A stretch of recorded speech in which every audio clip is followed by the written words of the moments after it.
સમગ્ર ગુજરાતમાં પોષણ ઉત્સવ 2024 અંતર્ગત ટેક હોમ રાશન અને મિલેટનમાંથી બનતી પૌષ્ટિક વિવિધ વાનગી સ્પર્ધા સેજા કક્ષાએ અને ઘટક કક્ષાએ ઉજવવામાં આવી રહ્યું છે। ત્યારે તે અંતર્ગત વડિયાની તમામ આંગણવાડી બહેનો દ્વારા ગ્રામ પંચાયત કચેરીના પટાંગણમાં પૌષ્ટિક વાનગી સ્પર્ધા યોજાઈ હતી।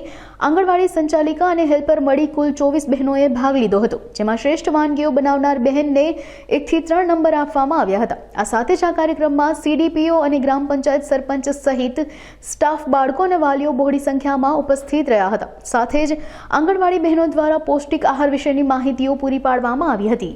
કાર્યક્રમ વડિયાની અંદર તોરી સેજાનો રાખવામાં આવેલો હતો, જેની અંદર સરપંચ શ્રી, સીડીપીઓ મેડમ, પછી સુપરવાઇઝર મેડમ શ્રી તથા પીએસસી મેડમ શ્રી અને સમગ્ર આંગણવાડી સ્ટાફ હાજર રહ્યો હતો, તેમજ વાલીઓ પણ હાજર હતા।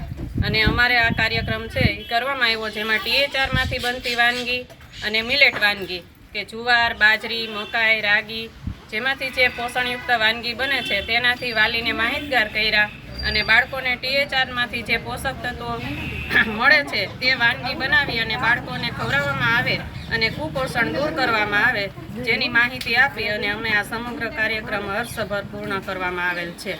આ પોષણ ઉત્સવ મહિલા અને બાળ વિકાસ વિભાગ અંતર્ગત બાળકો, સગર્ભા અને ધાત્રી કિશોરીઓ બાળકો સુપોષિત થાય એના માટે પોષણ ઉત્સવ કાર્યક્રમ ડિસેમ્બર 2024થી ચાલુ થયેલો છે, જેમાં સેજા કક્ષાએ અને ઘટક કક્ષાએ ઉજવણી કરવામાં આવે છે। બાળ શક્તિ, જેમાં THRમાંથી બનતી વસ્તુઓ જેમ કે પૂર્ણા શક્તિ છે, બાલ શક્તિ છે અને માતૃશક્તિ, જેનો પ્રચાર પ્રસાર થાય અને બાળકોને એના વાનગી બને તેમાંથી સુપોષણ થાય તેવા પ્રયત્ન અને લોકો સુધી પહોંચે તેવા પ્રયત્ન છે। અને મિલેટ્સમાંથી બનતી વાનગીઓ જેમ કે ધાન્ય છે, જુવાર, બાજરી, રાગી, જેમાંથી પોષક તત્વોનું પ્રમાણ વધે છે થાય એવા પ્રયત્નથી વાનગી બનાવવાનો પ્રયત્ન છે અને લોકો સુધી પહોંચે એવા અમારા પ્રયત્ન છે ICDS તરફથી, જે લાભ લે એ આશયથી આ ઉજવણી થાય છે।